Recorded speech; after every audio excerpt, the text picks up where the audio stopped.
Hello guys, I'm your host Christian Esguerra and welcome to another episode of our Facts First podcast. So for today, may pag-uusapan tayong napakahalagang issue na hindi masyadong nababalitaan ng karamihan dito sa Pilipinas. Of course, this is also part of our special series on the Bangsamoro Autonomous Region in Muslim Mindanao. Okay? So para sa episode na to, pag-uusapan natin ang issue ng inclusivity. In particular, gaano ka-inclusive yung bagong Bangsamoro Autonomous Region in Muslim Mindanao headed by the BTA or the Bangsamoro Transition Authority para sa mga members ng LGBTQ plus community, including women and children.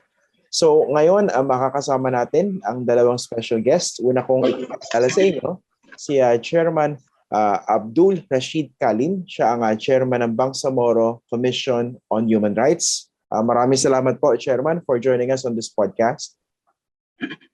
Okay. Makakasama rin po natin ngayon ang isang batikang direktor.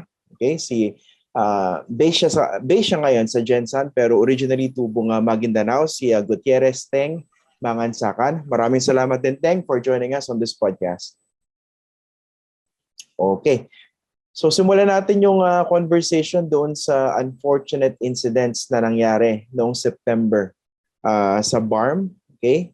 Nag-uusapan natin dito yung, I think, correct me if I'm wrong, in a span of 5 days, may 4 na namatay at 7 ang nasugatan. Okay? So, the first incident involved 2 people sa campus mismo ng Mindanao State University. They were attacked, then they were killed.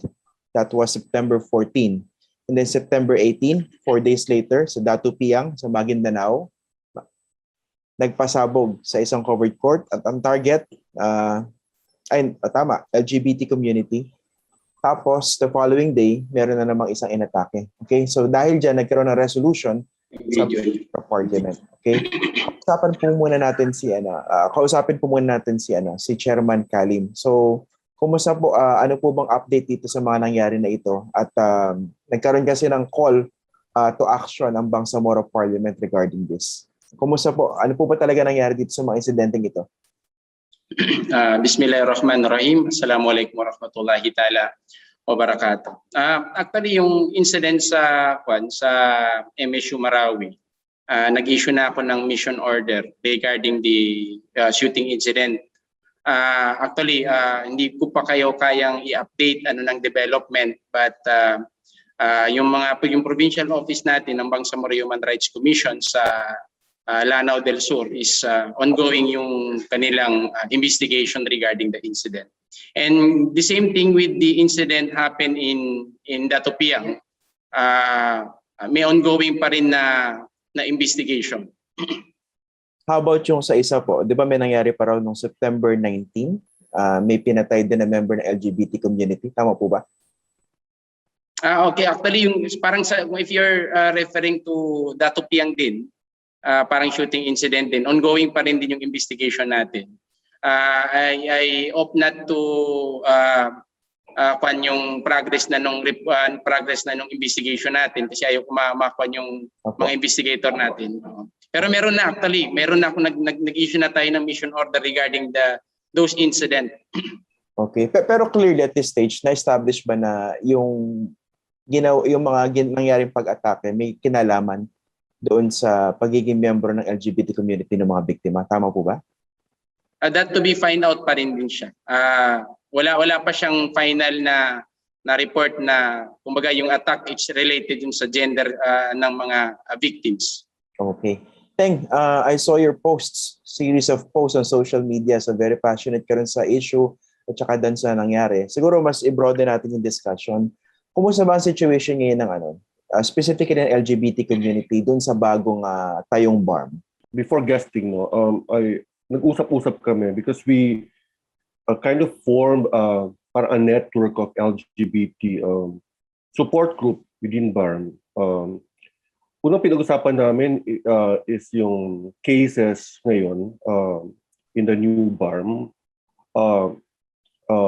Kasi even before the incidents in MSU Marawi and in Datu Piang, there was also an incident in Batuan as early as June involving members of the LGBT, particularly mga lesbians, kung saan kinalbo sila ng mga elders doon sa Ampatuan.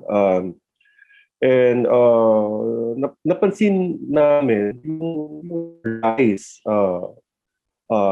ng cases of violence against LGBT members within BARMM. But there's also a part of us na nagtatanong kung totoo bang may rise, because some of us believe that even before BARMM, may mga cases na. Or is it because in the BARMM, there is more visibility? Kasi dalawa yun eh. It's because of visibility, because there's social media, there's buzz about it, or talagang statistically may rise. And we found out that mas nagiging aggressive yung cases ngayon. Umantong na nga sa murder sa isang napaka-importanteng campus. And we in the LGBT community, in the BARMM, we are kind of alarmed by this rise in cases. So nababahala kami dun sa pwedeng mangyari din. But we also welcome what the minority group of the BTA pushed sa parliament, which is yung resolution for the investigation of the case and to really safeguard LGBT rights within the BARMM. Importante kasi pag-usapan ito, hindi lang sa usapin kasi ng gender, yung inclusivity issue within BARMM, because the BARMM itself is composed not only of Moro groups, the majority Moro groups, also a lot of minority groups which tend to be vulnerable. So we have indigenous peoples in the BARMM, and there are Christian minorities in the BARMM.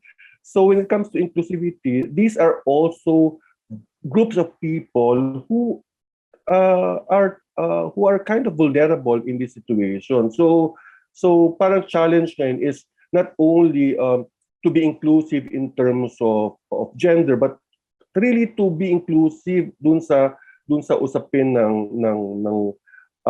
in making sure that the new Bangsamoro government or the new Bangsamoro entity encompasses everybody within its realm. So kami dun sa ginawa ng BTA, and we really look forward to actions and steps taken. Kaya welcome yung para sa amin yung ginagawa ngayon ng Human Rights Commission ng BARMM, really knowing what happened and hopefully to also find justice for the victims of the violence. Chairman Kalim, may mga importanteng tanong na ni-raise si Teng. So unang-una, sa monitoring nyo, since established yung bagong BARMM, talagang may na-monitor ba kayong rise in cases of violent incidents involving specifically muna yung LGBT? Actually, wala naman. As far as the commission is concerned, wala namang, kumbaga, it's a regular crime yung nangyayari. Pero wala pa talagang kaming, kumbaga, parang data na focusing on LGBTQ++. Kaya nga ang ginagawa lang din namin ngayon is lahat naman ng incident ng regardless naman din yan siya. Regardless kung member ng LGBTQ++ or hindi naman din, is minomonitor din talaga namin. It's only kwan lang that within this year is nagkaroon nga ng succeeding incident na yun nga, na nare-relate nila dun sa LGBTQ++. Oo, kasi, pero as of one naman din is ongoing naman din talaga yung investigation namin. Okay, kasi dalawang perspective na pwede natin tingnan, no? Nabanggit nga ni Teng. Meron ba talagang rise? Pero kung wala, that isn't exactly good news kasi pwedeng ganun din kasi number before at pwedeng mataas din. Now, yung second perspective naman, baka mas nagkakaroon kasi ng liwanag ngayon dahil nagkakaroon ng awareness because of social media. But even then, talagang may cases kayo nakikita, no? Pero in the past, Chairman, meron po ba kayong data when it comes to cases, let's say, involving hate crimes, involving the LGBT community? May ganun po ba? As far as this commission, as far as this commission is concerned, wala namang record talaga na it's a direct attack on the LGBTQ++ before. So as far as the commission is concerned, wala namang kaming record na ganun. Okay. So Teng, sa grupo nyo, do you feel assured with statements like this, or somehow, kasi maraming facets yung bagong Bangsamoro government, no? So isa dyan, of course, inclusivity, human rights, etc., etc. Pero on your part, somehow, do you feel assured? At the same time, do you feel na threatened? Actually, yun ang ko ang tama si Chair ang monitor ngayon. Basically because wala pang mechanisms dun sa BARMM. Even in law enforcement, for instance, wala namang LGBTQ desks, for instance, na talagang alam mo yung task to monitor and to record and to create a database. Pwede naman kasi, di ba, baka pwede ipasok sa women and children desk yung LGBT issue. So kaya napakahirap mag-come up ng database ng sabihin natin statistics. But sa amin, nakita na namin, meron kami records of incidents. As a matter of fact, what happened to Datupiang 1994, there was a gay beauty pageant in Datupiang, in Dulawan particularly, in which yung mga contestants ng beauty pageant na yun were rounded up by armed men, by militiamen, and they were beaten, binugbog yung mga members ng LGBTQ na kandidata nga nitong contest na to. And the next day, they were forced to flee Dulawan and Datupiang. They were forced to go to Cotabato City. And as a matter of fact, I was in college that time at dun sa City Plaza ng Cotabato, yung mga LGBTQ plus members na walang kamag-anak sa Cotabato, doon nakahiga at doon nagstay sa plaza at mga duguan at nakagaon pa ang karamihan dito. So may ganung insidente na. As a matter of fact, itong incident na to has become parang naging baggage sa akin because I've been trying to make a documentary about this incident for the past 25 years, and now it happened. So sabi ko, what's with Datupiang? Bakit parang doon nangyayari yung ganung bagay? Pero yun nga. Sige, ano nga ba meron sa Datupiang?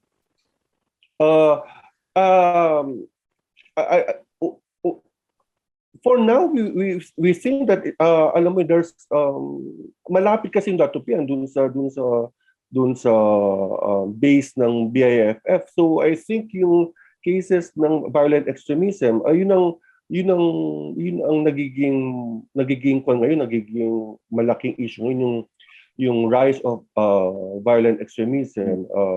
So nagiging target yung LGBT community.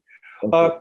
Pero kasi itong mga bagay na to, kaya siya malaking issue or nagkakaroon siya ng visibility because these are cases kung saan state forces or anti-state forces yung involved. So syempre pag malaking issue, mas madaling i-pick up. But there are also in the last 30 years of violence committed to family members. But these are kept within clans. These are kept within families. Kaya hindi siya napag-usapan. And we have records, we have cases of this happening not only in the mainland, but also in Sulu, for instance, kung saan yung binubugbog yung family member ng bakla, and sometimes yung pambubugbog even graduates to more serious physical harm and even death dahil para sa mga pamilya kahihiyan yung pagkakaroon ng anak na bakla or anak na lesbian. So it's really alarming for us because kami na nandito sa BARMM, we really kumbaga pin our hope on the new government to really bring us hope, bring us social justice, bring everything to the fore, and parang source of anxiety namin ngayon is yung, are we included? Are we part of the BARMM? Are we part of the Bangsamoro consciousness despite of our gender, sexual orientation? All these things have come up recently. Okay. Okay. At yun. Pasagutin natin si Chairman Kalim, medyo marami king concern dito, no?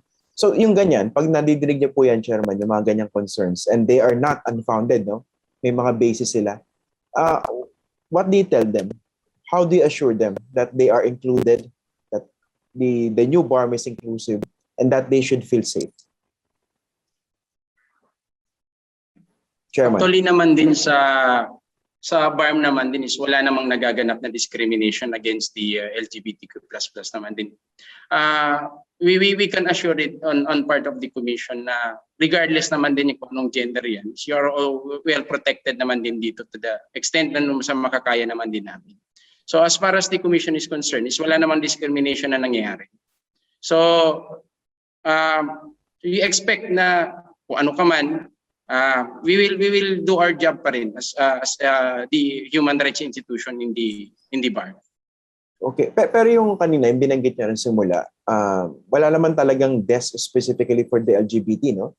Pero meron bang specific desk for women and children just like in the rest of the Philippines? Diyan sa BARMM, meron po ba?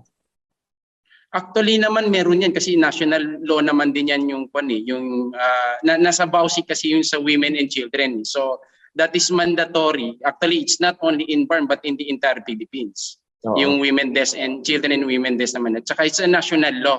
Unlike with the LGBTQ++, wala kasi tayong ganong klaseng even in the national. So as far as the BARMM is concerned, is well implemented naman din yung children and women desk dito sa BARMM because of it's a national law. Okay. Pero yung ganun, sa tingin nyo ba mas kailangan tutukan din yung issues ng LGBTQ dyan sa BARMM given the concerns raised by Teng? Parang hindi ang on my part naman din parang it's wala yun yung sabi ko wala namang nangyayaring discrimination. So ito kasi nangyari sa itong previously incident, nagkataon lang siguro, tama yung sa amin ni Teng kanina, na it's because of medyo lumalakas na yung social media ngayon kaya medyo nakikita na, and then yung mga perpetrator kasi, sabi nga ni Teng, is a member of a extremist group. Kaya siguro medyo naka-highlight siya yung incident. Pero ano yan, syempre, responsibility pa rin ng bagong Bangsamoro government, no? Sa ngayon, yung BTA, to protect everyone within that region, no? So, kung may threat coming from violent extremists, miski walang discrimination coming from the governors, ibig sabihin from the MILF-led BTA, responsibility pa rin nila na protektahan lahat, no? Tama po ba? Yes. Okay. Kanina, yung binanggit mo, Teng, no? So, yung binabanggit mo na miski hindi recorded, maraming talagang cases of discrimination or siguro physical harm within the family. Siguro, para din for the information and education of the non-Moro viewers, no? Saan nyo ba ma-attribute yung root cause niyan? Is that cultural? Does it have to do with religion? Yung seeming hate within certain families toward children who may be gay or lesbian? Ano bang root cause niyan? I think it's really a mixture of religion and culture. For instance, what happened in Datupiang in 1994, if I'm going to do a reading of the case, it was more of cultural reaction. Kasi doon sa beauty pageant na yun, there was a portion, sa talent portion, in which ang isang contestant nag-comical skit. So doon sa comical skit niya, nanganak siya ng pusa. And the audience laughed. And usually in Maguindanao culture, pusa is something that you hold with respect. So what happened after the pageant was that merong isang community na tinamaan ng ipo-ipo na kung saan 50 houses were destroyed. And syempre, yung cultural element, yung superstitious belief na dala-dala ng mga traditional Magindanaos na that attribute this phenomenon to like yung panganak ng pusa. Yun yung nag-fuel nung galit nung mga armed groups, yung mga armed men doon nabubugin yung mga bading na kasali doon sa contest. But there are also cases na mas religious. I remember in 2002, there was a case in Buluan kung saan isang babae, isang cisgender woman, when I say a babae na pinanganak with female organs, binastos ng isang ustads because wala siyang boobs, kumbaga flat-chested siya. So, ang sabi ng ustad sa kanya, alam mo bang haram ang tumbabay-babay dito sa which means forbidden to act like a woman when you're a man. So that girl defended herself by saying na I'm not trans, I'm not gay. So nagkataon lang na wala akong dibdib and you mistake me for that. And I think these are sentiments that hindi lang siya exclusive dun sa 2002 incident sa Buluan, but it's also happening elsewhere in the BARMM areas. So these are small things. Pero Chairman Kalim, medyo mabigat yung responsibility niyo, no, as chairman of the Bangsamoro Commission on Human Rights. Yang ganyan, nararamdaman niyo ba yan? Yung ganyang concerns ng specifically ng LGBT? Yung cases of discrimination, harassment that may be rooted culturally or something that might have to do with religion. Nararamdaman niyo ba yan? And how do you address that? Actually, yun nga. Actually, to be candid, marami pang area dito sa BARMM na hindi pa nga ganun ka-acceptable yung sinasabi ni Teng na yung mga pageant ng mga LGBTQ. We should also be sensitive with that kasi actually tama yung sa amin ni Teng. Meron talagang mga areas na hindi pa talaga siya acceptable. So, yun, ang akin lang din is siguro, we should be sensitive na lang din dun sa mga areas na hindi pa ganun ka-acceptable. And what I can assure you in the BARMM government is, inclusive naman si BARMM government regardless of the gender. One of the sign of that is the resolution na nilabas ng BTA. And it's a good sign that the BARMM government is inclusive government, regardless kung ano man ang gender. So even in the commission, we can assure na we will take into titingnan natin yung mga ganyang klaseng situation. And we can assure you now, regardless kung ano man yan siya, is we will conduct or we will perform our mandate. In terms of siguro spreading the right information, paano niyo po binabalance yan? For instance, sabi niyo, dapat maging sensitive din yung LGBT na not to hold, for instance, yung mga gay pageants sa mga areas na talagang hindi accepted yung ganong pageant, no? Pero at the same time, syempre, meron din namang karapatan yung LGBT to do something like that, no? Pero paano niyo po binabalance yun? Kunwari, in terms of educating the public in general. Actually, wala pa naman talagang education on the direct right talaga ng LGBTQ in the BARMM. Wala pang educating people about the rights of the LGBTQ++. But what can you assure you here is walang discrimination na nangyayari regardless of gender. I beg to disagree. Christian, I think there are like two personas in the BARMM. There's a public persona, especially of public officials, na in accordance to their mandate, they would say things like this, that Bangsamoro is inclusive, that we will uphold human rights.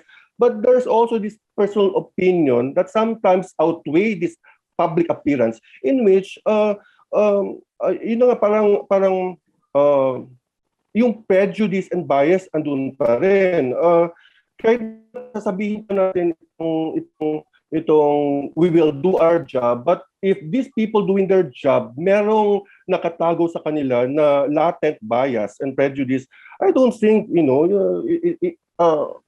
it's going to work. So parang ang hirap i-deny yung may nangyayari, and then to say something like this. Ang akin kasi it's tama, sabi nga ni Chairman that it's a work in progress basically. Kasi within the Bangsamoro framework, wala pang recognition of LGBT rights. There's kumbaga malayo pa yung ganung bagay. Pero I don't think that to say that there's no discrimination is the right start. Kung hindi naman kaya, for instance, ang Bangsamoro Human Rights Commission and other government offices within BARMM, there are groups, institutions, organizations, even networks who could start work. That's why we created this network to really start working on addressing the issue of discrimination and violence. Actually, ang dami-dami kong pwedeng sabihin case studies of discrimination and violence. Discrimination, for instance, sa Marawi. 5 years ago, I unearthed a case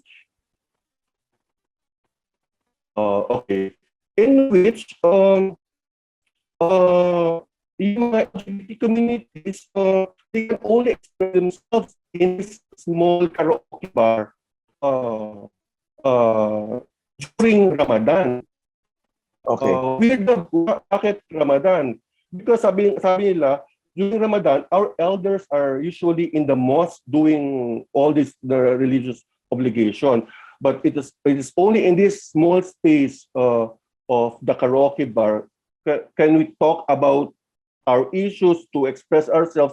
So alam mo yun, it's happening. So there's discrimination within families. Ang sa tingin ko naman, ayoko rin kasi i-burden yung office ni Chair. Perhaps because pwedeng naman kasi sabihin ni Chair that there are things that are not within their mandate. Di ba? Alam naman natin din yung limitations ng mandate ng human rights. At the same time, it was only in the Bangsamoro or the BTA resolution was it stressed that the Human Rights Commission should also act as a gender ambud. So again, it's a work in progress. Before baka hindi pa yun na ipasok sa task ni Chair or no office na, but maybe that reminder somehow inform them that ay pwede pala. Okay. So again, it's a work in progress. Pasagutin natin si Chairman Kalim doon sa sinabi niyo na simula, ano? Yun nga po, Chairman, hindi po ba parang hindi tama yung take off natin dito by denying that these things are happening? Tulad ng binanggit ni Teng po. Actually naman, Christian, hindi naman bago yung mga bakla dito sa Bangsamoro regions. And it's only na nagkakaroon lang talaga ng incident na siguro naha-highlight lang talaga siya na LGBTQ++. So this is not new in the BARMM government, in the Bangsamoro region.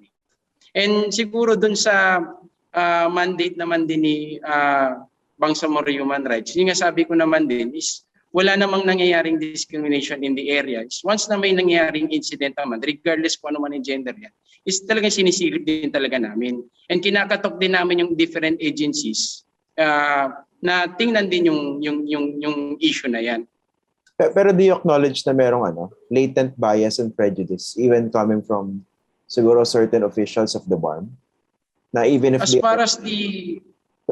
far as the commission is concerned, parang wala naman ako nakikitang ng biases eh. Kasi even dito sa commission namin is merong mga gender na gay. So it's yung sabi ko, there's no issue of a discrimination in the BARMM government. Okay. Yung nakalagay sa resolution, basically, you are directed to come up with a concrete action plan to promote and protect the rights of the victims, no? So, paano niyo po ito gagawin? How do you execute? Actually, before that resolution, is meron na talagang tiningnan na ng provincial offices namin yung incident na nangyari talaga sa Marawi. So, wala pa yung resolution na galing BTA. Is meron na talaga, nag-conduct na talaga sila ng investigation. So siguro with all due respect, I opt not to preempt siguro yung ongoing investigation na ginagawa ng mga kasama natin sa Lanao del Sur Provincial Office. Okay. Pero in terms of the mandate of the Bangsamoro CHR, ano ba yung scope ng mandate nyo? Kasi problema rin yan dito sa sa National CHR, no? Wala naman talagang prosecutorial powers ang Commission on Human Rights. Pero diyan po ba sa BARMM, ano yung limitations at saka yung scope ng mandate nyo? How far can you go? Actually, may similarity with regards sa may similarity talaga with the National Commission on Human Rights, yung mandate din ni Bangsamoro Human Rights. So actually wala rin talaga kaming prosecutorial power. Only what we can do only is to recommend and to monitor yung mga recommendation namin. Kasi hindi natin pwedeng pasukan din yung mandate ng ibang agency. For example, if you recommend filing of cases, it's up to the prosecutor whether to prosecute the case or not. So ito yung mga limitation din talaga na kumbaga it's beyond our mandate. Pero meron kayo investigate. So siguro pero you can investigate. Yes. So tingnan natin. Yes. Gaano po ba kalaki ang Bangsamoro CHR? Gaano karami ang tao nyo? Actually, as far as, kasi we're still on transition. We're still hiring people in the Bangsamoro Human Rights Commission. So, ang kwan lang namin ngayon, siguro yung nasa hiring progress na namin, siguro nasa 40 to 45% na on board na po sa Bangsamoro Human Rights Commission. And what we can assure now is every province na po in Bangsamoro government is meron na po tayong provincial offices. And one of the unique din po ni Bangsamoro Human Rights Commission ngayon is we can extend our services dun sa mga Bangsamoro communities outside BARMM. Yan yung isa sa mga uniqueness. Yes, but as long as what is involved is sa Bangsamoro community, even beyond the BARMM. Okay. Yung religion itself, ang comment kasi ng iba dyan, yung religion itself might be restrictive or antagonistic to, let's say, gays and lesbians, yung LGBT. Tama po ba yan, Chairman Kalim? Siguro I'm not in the proper position to answer that because hindi naman tayo ulam. Opo, pero nararamdaman nyo ba yan sa ground? Basically, religion being cited whenever cases of discrimination happen? Actually, itong previous incident, itong 2021 na incident na sunod-sunod, hindi naman ata na-highlight na it's a religious issue. Hindi siya na-highlight na religious issue. Ito yung mga sunod-sunod na incident, hindi siya na-highlight na gano'n. Okay. Teng, yung anong basa mo? Siyempre hindi man tayo rito religious experts, no? So pero yun nga. Is that a fair comment coming from people na baka the religion itself is restrictive or antagonistic? Ang tingin ko talaga diyan of religion and culture, even in communities in the past that are not yet exercising yung alam mo yun, Islam in a very strict already had these cultural beliefs concerning LGBT. So if you have cultural beliefs that discriminates, that prejudices LGBT communities, and you have religion to back that up, then you have the perfect, the perfect ammunition to discriminate and to have bias against LGBT. So it's really kumaga a balancing act. Kasi 'di ba, hindi ka naman magdi-discriminate pag wala kang backup na idea. And usually these backup ideas are a mixture of both. If I'm going to elucidate, for instance, bakit napaka vulnerable ng mga LGBT community, for instance, sa western part of BARMM, sa Sulu, for instance, it's because culturally may belief yung mga dataosogs regarding the bantut or kabantutan. What is kabantutan? Kabantutan is basically gay homosexuality or queerness. And in their cultural belief, the kabantutan are not men and women, but they are classified as old o in Maguindanao basa, which is basically yung lower form of creatures, worms. So if you have this type of cultural notion, talagang magdi-discriminate talaga ng mga LGBT members of your family. So malalim. And nakikita nga namin recently is yung yun nga, paggamit na nung religion as a basis to discriminate further. Okay. Basically to justify those things, no? Sige, siguro toward the end of our discussion, moving forward, no? Chairman Kalim, anong pwedeng gawin ng CHR within the scope of your mandate to address these concerns? Kasi maraming pwedeng gawin para maiwasan yung escalation or rise in case of discrimination. For example nga yung cultural notions or misimpressions about members of the LGBT community. Anong pwedeng gawin ng CHR po? At the same time, so to protect further the rights of women and children. Kasi before, a few episodes ago, we devoted one episode naman talking about the rights and inclusivity of members of the IPs dito sa BARMM. Okay, that was also very compelling discussion. At the same time, nakaka-depress din. No? Pero dito, moving forward, ano yung pwedeng gawin in concrete terms ng CHR po? Sa Bangsamoro Human Rights Commission, what I can assure you is you are, regardless kung ano man ang gender ninyo, is you are well protected. Pero yun lang din is yung sa abot lang namin na makakaya, dun sa limitation lang din ni Commission. But I can assure you, regardless kung basta anong incident yan, binabantayan talaga namin yan. So regardless ng gender. So we can assure to that. So kunwari merong member ng LGBT community na naatake or unfortunately even pinatay in a worst case scenario. So may assurance of punishment, prosecution.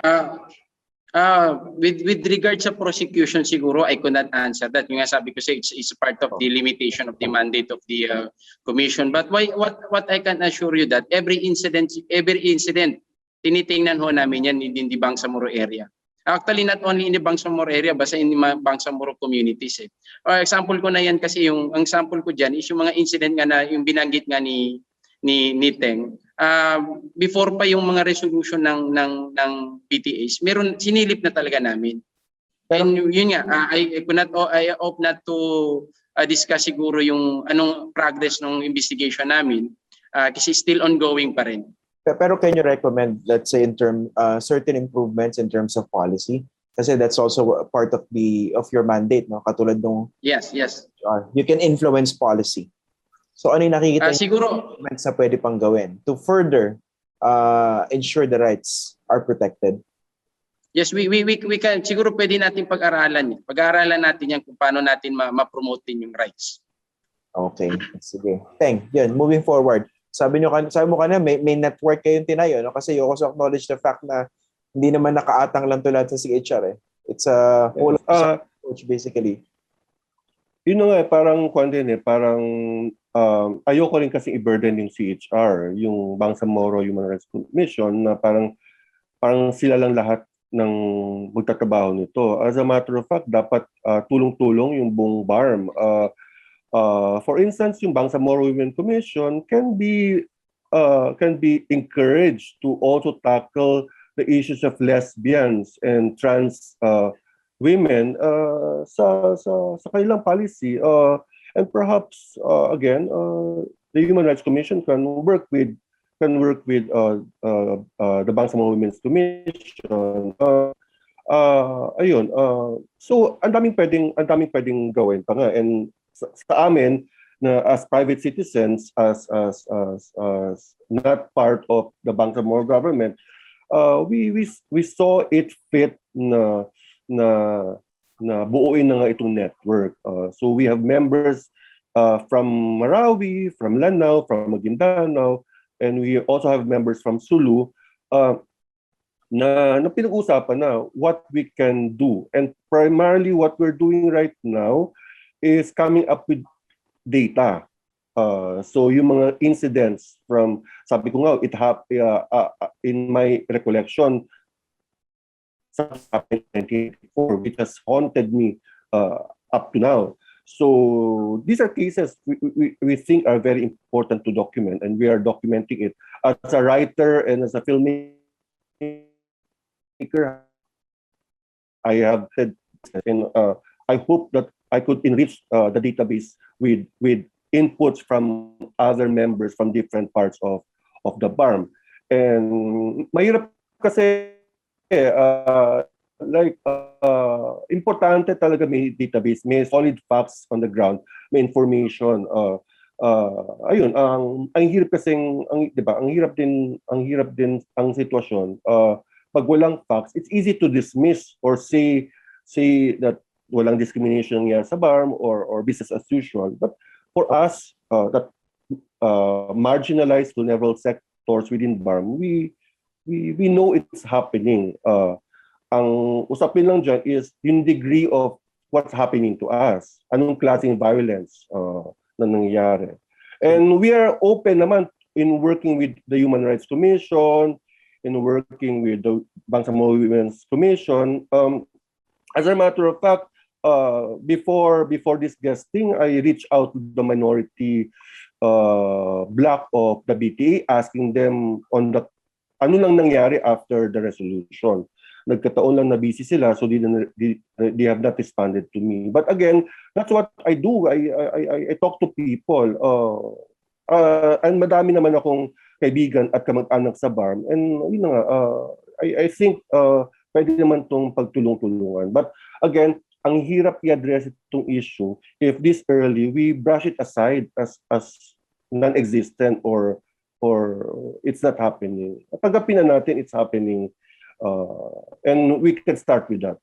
Okay. Teng Masangkayan, thank you very much for joining us. And also, Chairman Kalim, maraming salamat po for joining us on this podcast. At least I hope something good comes out of this. First time yata magkausap, no? I hope you can also help in the future, no? Okay. So that's it for this week's episode of our Facts First podcast. I'm your host, Christian Esguerra. Maraming salamat po. See you in our next episode. Thank you po.